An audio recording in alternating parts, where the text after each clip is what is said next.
Hello everyone, আসসালামু আলাইকুম। আমি মুজিফার রহমান, আপনাদের সঙ্গে স্বাগত জানাচ্ছি আজকে নতুন লেকচার ভিডিওতে। গত পর্বে আমরা অ্যারিথমেটিক অ্যান্ড লজিক্যাল ইনস্ট্রাকশনের addition, subtraction, multiplication, division, logical and or not, XOR এগুলো দেখে আসছি। যারা আমার আগের লেকচার ভিডিও দেখেননি তাদের জন্য আমি ডেসক্রিপশন বক্সে লিঙ্কটা দিয়ে দিব, কাইন্ডলি আগের লেকচার ভিডিও দেখে আসবেন। তো আজকে আমরা দেখব এই অ্যারিথমেটিক অ্যান্ড লজিক্যাল ইনস্ট্রাকশনের রোটেট ইনস্ট্রাকশন অ্যান্ড ডাটা সিনক্রোনাইজেশনের পার্টটা দেখব, কিছু এক্সাম্পলস দেখব, দেন হচ্ছে আমরা প্যাকড এবং আনপ্যাকড বিসিডির পার্টটাও দেখব। তো চলুন শুরু করা যাক। তো ফার্স্টেই হচ্ছে RRA অর্থাৎ রোটেট রাইট এ, রোটেট হবে রাইট সাইড থেকে। তো এইটা হবে আমাদের এমএসবি থেকে ফার্স্টে এলএসবি সাইডে হচ্ছে রোটেট হবে, মানে একটা ইয়ে করে করে হচ্ছে রাইট সাইডে সরে যাবে বিটগুলো। দেন হচ্ছে সেই টাইমে যখন লিস্ট বিট যেটা থাকবে একদম, সেটা আবার এমএসবির ফার্স্ট পজিশনেই আসবে। তো এটা একটা এক্সাম্পল দিয়ে বুঝি, তাহলে আমাদের বুঝতে ইজি হবে। এই যে রোটেট রাইট এ, তা আমরা এর ভ্যালু ধরছি হচ্ছে 46। তো 46-এর 8 বিট বাইনারি ভ্যালুটা হচ্ছে এখানে আছে। তা আমাদের কি রোটেট রাইট, তাই না? তাহলে সেই জন্য হচ্ছে কী হবে, আমাদের যখন আমরা ইনস্ট্রাকশনটা করব রোটেট রাইটের, সেক্ষেত্রে আমাদের প্রতিটা বিট এক ঘর করে সরে যাবে। এই যে এই জিরোটা তো এখানের সাথে কথা, বাট এটা কিন্তু এক ঘর করে সরে গেছে, কারণ রোটেট রাইট সাইডে সরবে। তাহলে জিরোটা এক ঘর সরে আসছে, ওয়ানটাও এক ঘর সরে আসছে, আবার জিরোটা এক ঘর সরে আসছে, এই জিরোটা আর এক ঘর সরে আসছে, এইটা সরে আসছে। এভাবে করতে করতে এই যে জিরোটা, এটার জন্য কিন্তু এখানে আর কোনো ঘর নাই। তখন এই জিরোটার কী হবে, আমাদের ঘুরে এসে আবার মোস্ট সিগনিফিক্যান্ট বিট বা এমএসবিতেই হচ্ছে সেটা বসে যাবে। ক্লিয়ার? মানে সবগুলো এক ঘর করে সরে যাবে এবং লাস্টে যে বিটটা থাকবে সেটা আবার ঘুরে এসে এমএসবির যে পজিশন সেখানে বসে যাবে। এটাই হচ্ছে আমাদের এর যে ভ্যালুটা ছিল, মানে 46, এর রোটেট রাইট ইনস্ট্রাকশন ইউজ করলে আমরা এই রেজাল্টটা পাবো। তো এখন দেখবো হচ্ছে রোটেট লেফটের জন্য, মানে RLA অর্থাৎ রোটেট লেফট এ, এটা যেটা দেখলাম ঠিক এর অপোজিটটাই হচ্ছে রোটেট লেফট। এটা রোটেট রাইট ছিল, এবার রোটেট লেফট করব। তাহলে রোটেট লেফট করলে কি হচ্ছে, আমাদের এখানে কি ছিল, এমএসবি থেকে এলএসবিতে যাচ্ছে, তাই না? মানে এক ঘর করে বিটগুলো এলএসবিতে সরে যাচ্ছে। এখানে কি হবে, উল্টোটা হবে, যে এলএসবি থেকে এমএসবির দিকে বিটগুলো এক ঘর করে সরে যাবে এবং এমএসবির যে এক্সট্রা বিটটা থাকবে সেটা আবার এলএসবি পজিশনে এসে বসবে। তো চলো এটার একটা এক্সাম্পল দেখি। এখানে হচ্ছে রোটেট লেফটের ক্ষেত্রে এর সেম ভ্যালুটাই আমরা রাখছি 46। তো 46-এর 8 বিট বাইনারি ভ্যালু হচ্ছে এইটা। তো এটাকে এখন আমরা রোটেট লেফট করব। আগেরটা আমাদের কি রাইট সাইডে সরে গেছিলো বিটগুলো এক ঘর করে, এবার আমাদের লেফট সাইডে এক ঘর করে করে সরে যাবে। তাহলে এই জিরোটা এক ঘর সরে গেল, ওয়ানটাও সরে গেল, এই ওয়ানটাও সরে গেল, জিরো, এভাবে চলতে চলতে এই জিরোটা কিন্তু রোটেট লেফট করলে এখানে কোনো ঘর নাই। এটা তখন কি হবে, 8 জিরোটা লাস্টের যে এমএসবি পজিশনে যে জিরোটা আছে, এই যে আমাদের এখানে যেরকম ছিল যে এমএসবির যে জিরোটা যেই ভ্যালু থাকবে সেটা কিন্তু আবার লিস্ট সিগনিফিক্যান্ট বিট অর্থাৎ এলএসবির যে পজিশনে সেখানে চলে যাবে। তো দেখেন এখানেও সে কাজটা হয়েছে, সবগুলো বিট হচ্ছে এক ঘর করে লেফট সাইডে সরে যাওয়ার পরে এই জিরোটার আর কোনো স্পেস পাচ্ছে না এক ঘর সরে যাওয়ার জন্য, সেই জন্য এটা কী হবে, এটা আবার এলএসবির যে পজিশনটা আমাদের সেখানে চলে আসবে। এই যে এটা এখানে চলে আসলো। এখন আমরা দেখব হচ্ছে rotate right with carry, RRC অর্থাৎ rotate right with carry. Carry সহ কীভাবে একটা নাম্বারকে হচ্ছে আমরা রোটেট করতে পারি সেটা দেখব এখন। তো সেক্ষেত্রে আমাদের কী হবে, যে এমএসবি থেকে এলএসবির দিকে বিটগুলো এক ঘর করে সরে যাবে, দেন ক্যারিটাকে নিয়ে আবার রোটেট রাইট সাইড, মানে রাইট সাইডে রোটেট হবে। দেন সেই ক্যারিটা যদি আমাদের ওভারফ্লো হয়ে যায়, মানে 8 বিটের বেশি হয়ে যায়, সেক্ষেত্রে আমাদের কী হবে, এটা আবার ঘুরে এসে এমএসবির যে পজিশনটা সেখানে বসবে। তো চলো এটা একটা এক্সাম্পল দেখি। তো এই যে এখানে যেটা হয়েছে, যে এখানে ক্যারি আছে 1 এবং এর ভ্যালুটা আমরা 46-এ রাখছি, 46-এর বাইনারি ভ্যালু হচ্ছে এটা। তো আমাদের কী বলা হয়েছে, rotate right with carry, RRC, তাই না? তাহলে আমাদের বিটগুলোকে কী হবে, প্রথমে এক ঘর করে ডান দিকে সরে যাবে। তাহলে এই 0টা এক ঘর সরে গেল ডান দিকে, 1টাও এক ঘর ডান দিকে সরে গেল, 0 সরে গেল। এভাবে করতে করতে দেখেন আমাদের যে 0 যেই এটা লাস্ট লিস্ট বিট যেটা একদম এলএসবির পজিশনে যেটা, এইটা কিন্তু ডান দিকে সরার আর কোনো স্পেস পাচ্ছে না। তাহলে এটা কী হবে, আমাদের ক্যারির পজিশনে চলে আসবে। ঠিক আছে, তখন ক্যারির পজিশনে যদি এটা আসে তাহলে ক্যারিটা তাহলে কী হচ্ছে, 0 হয়ে যাচ্ছে। আর এখানে যেই এক ঘর করে সরে যাওয়ার জন্য এই বক্সটা ফাঁকা হয়ে গেছিলো, এই ক্যারিটা তখন এই পজিশনে চলে আসবে। মানে ক্লিয়ার? প্রথমে হচ্ছে এক ঘর করে আমাদের রাইট সাইডে শিফট হবে, দেন লিস্ট যে বিটটা থাকবে সেটা ক্যারির পজিশনে বসবে, এবং ক্যারিটা হচ্ছে এই যে এক ঘর সরে যাওয়ার জন্য এই ঘরটা ফাঁকা হয়ে যাচ্ছে, এই ঘরে সেই ক্যারির মানটা বসে যাবে। এই যে এখানে কিন্তু এই 1টা এখানে চলে আসছে এবং এই 0টা এখানে চলে আসার জন্য ক্যারিটা 0 হয়ে গেছে। তো এখন দেখবো হচ্ছে রোটেট লেফট উইথ ক্যারির জন্য। আর এখন রোটেট রাইট দেখছি, এখন রোটেট লেফট দেখবো, জাস্ট এর উল্টাটা। মানে এলএসবি থেকে এমএসবির দিকে এক বিট করে সরে যাবে এবং ক্যারি সহ হচ্ছে সেটা আমরা শিফট করব। ঠিক আছে, তা আসেন এটারও এক্সাম্পল দেখি। এখানে এর ভ্যালু যথারীতি সেই 46ই রাখা হয়েছে। তো এটা হচ্ছে 46-এর বাইনারি ভ্যালু, আর এখানে ক্যারি ধরা হয়েছে 1কে। তো যেহেতু রোটেট লেফট উইথ ক্যারি, তাহলে লেফট সাইডে হচ্ছে আমাদের বিটগুলো একটা একটা করে ইয়ে হবে, শিফট হবে। তাহলে এই 0টা হচ্ছে এখানে আসবে, 1টা এখানে আসবে, এই 1টা এক ঘর সরে যায় এখানে আসবে। এভাবে করতে করতে এই 1টা এখানে আসবে এবং এই 0টা কিন্তু শিফট হওয়ার জায়গা পাচ্ছে না, তাই না? তাহলে এই 0টা এখন কী হবে, এই যে ক্যারির যে পজিশনটা, এই ক্যারির পজিশনে হচ্ছে এই 0টা এখন চলে যাবে এবং এই ক্যারির যে 1টা ছিল সেই 1টা এখন কী হবে, এই 1টা ঘুরে এসে এলএসবি যে পজিশনটা আমাদের ফাঁকা হয়ে গেছিলো এক ঘর সরে যাওয়ার জন্য, এই যে এই জায়গাটা যে ফাঁকা হয়ে গেছে, কারণ এই 0টা তো এখানে চলে আসছে, তাই না? এই ঘরটা তো ফাঁকা হয়ে গেছে। তাহলে এখানে কি বসবে এখন, এই যে ক্যারিটা আমাদের এটা এখানে চলে আসবে। মানে রোটেট লেফট উইথ ক্যারির ক্ষেত্রে আমাদের এক ঘর করে লেফটে বিটগুলো শিফট হবে এবং আমাদের যেই লাস্ট বিট যেটা থাকবে, মানে এখানে যেহেতু আর জায়গা পাচ্ছে না শিফট হওয়ার জন্য, সেই জন্য এটা ক্যারির পজিশনে আসবে এবং ক্যারিটা হচ্ছে আমাদের এলএসবির পজিশনে বসে যাবে। তো এটাই হচ্ছে রোটেট লেফট উইথ ক্যারির উইথ ক্যারিড হচ্ছে এক্সাম্পল। তো আসেন একটা এক্সাম্পল দেখি, যে write a program to transfer value 41H serial, মানে হেক্সা ভ্যালু এটা, serially via pin P2.1 put to high at the start and the end of the data, send the byte LSB fast। অর্থাৎ আমাদের বলা হয়েছে যে 41 যেই ভ্যালুটা সেটাকে হচ্ছে P2.1 যে পিনটা আছে আমাদের, আমরা পোর্ট পড়ে আসছিলাম আইও পোর্ট, সেখানে আমরা পিন দেখে আসছি, সেই পিনের মধ্যে এই ভ্যালুটাকে হচ্ছে রাখতে বলা হয়েছে।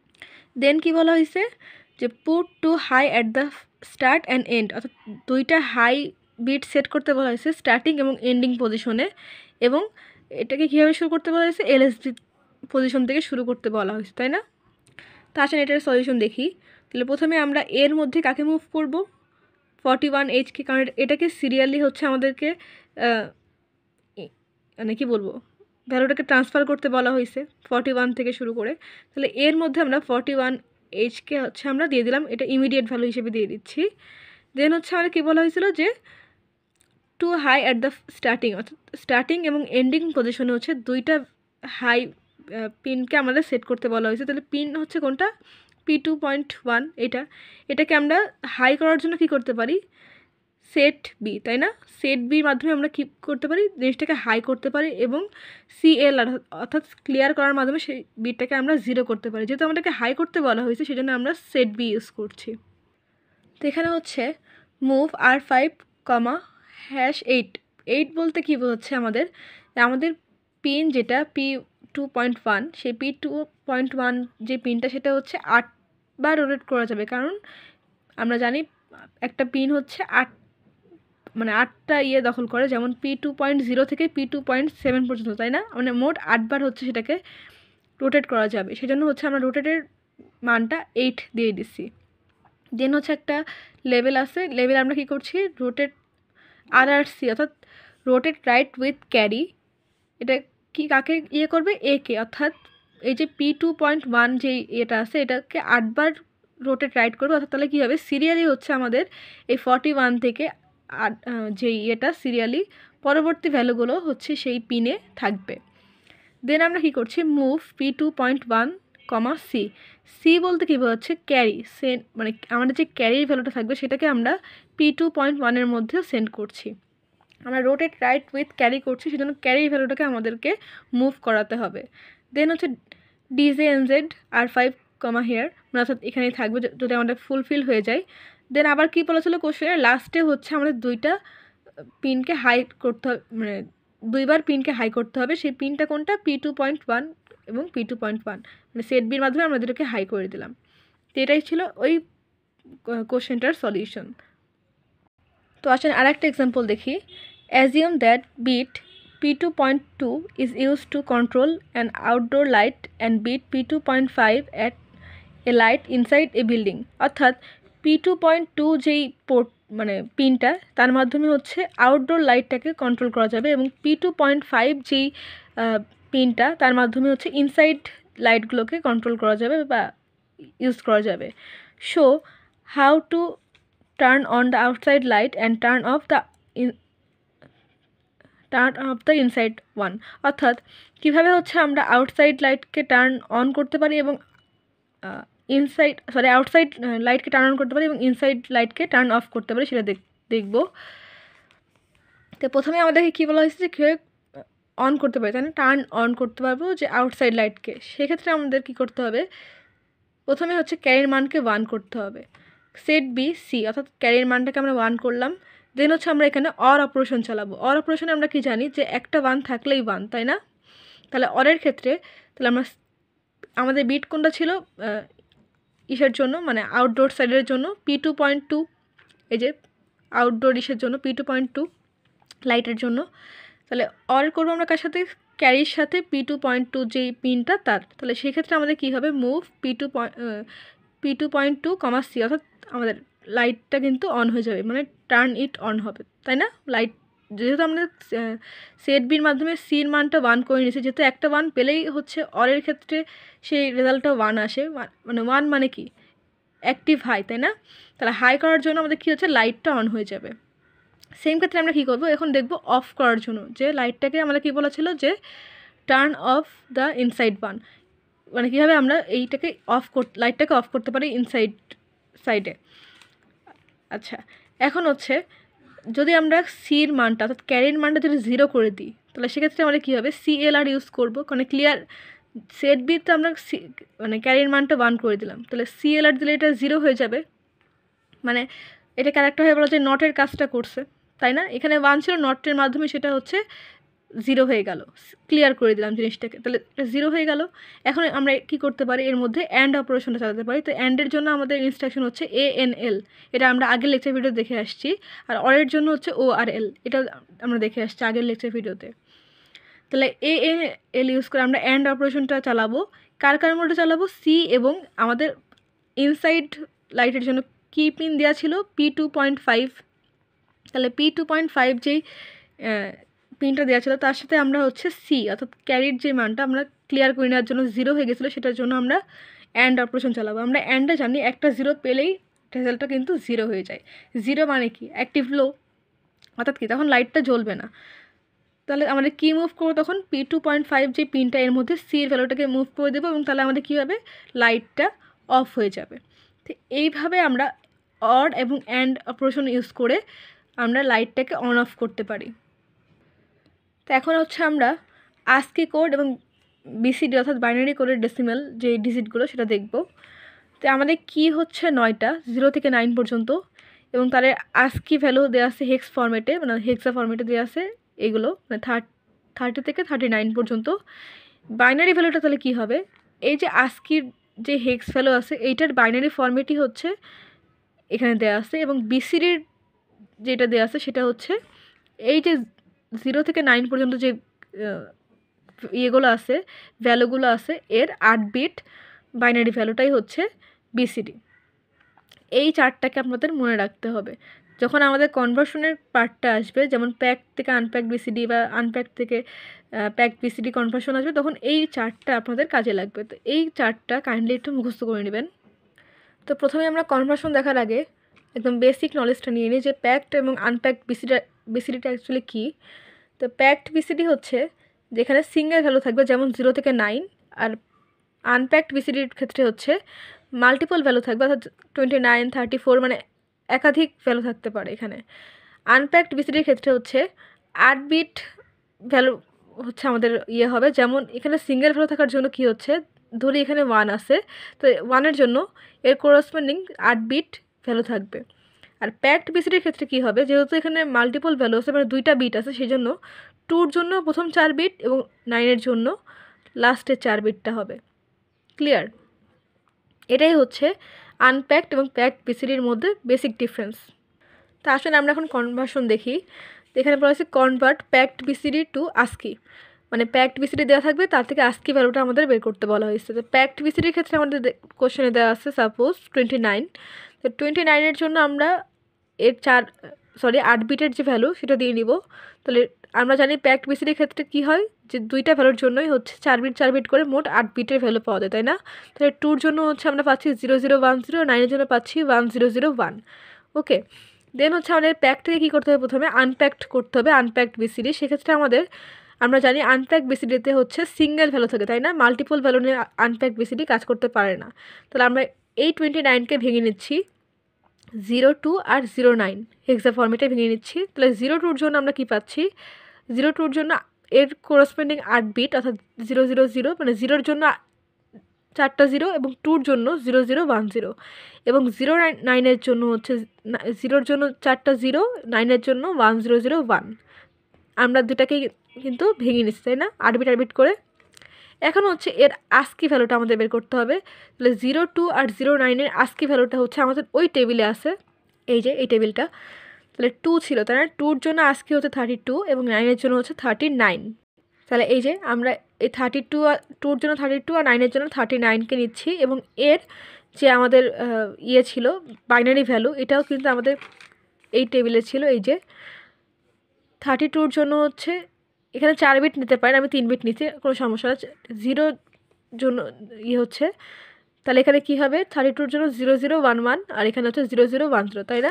তাহলে এখানে হচ্ছে আমাদের 0011 0010 32-র জন্য পেয়ে গেলাম। 39-এর জন্য হচ্ছে 39 হচ্ছে এখানে এর বাইনারি ভ্যালু, অর্থাৎ 0011 1001।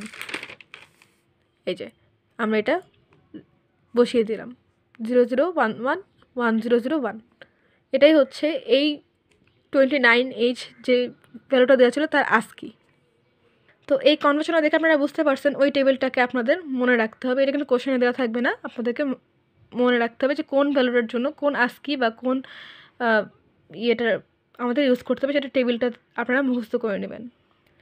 এখন হচ্ছে আমরা লাস্ট কনভার্সন দেখব, সেটা হচ্ছে যে convert ASCII to packed BCD. না আস্কি ভ্যালু দেওয়া থাকবে, এখান থেকে আমাদের প্যাকড বিসিডিটাকে বের করতে হবে। তো আস্কি সাপোজ আমাদের দেওয়া আছে হচ্ছে, এটাকে বাদ দেন, সাপোজ দেওয়া আছে 34 আর 37, এই যেটা আজকে আমাদের কোশ্চেনে দেওয়া আছে, এখান থেকে বলা হয়েছে প্যাকড বিসিডি বের করতে। তো এই 34 আর 37-এর জন্য এর কোরসপন্ডিং যেই আনপ্যাকড বিসিডিটা আছে আমাদের টেবিলে, সেটা নিয়ে নেব। তো আমাদের হচ্ছে 34 আর 37, 34-এর জন্য হচ্ছে এর আনপ্যাকড বিসিডি হচ্ছে 00000100। তো এটাকে আমরা এখানে বসিয়ে নিলাম।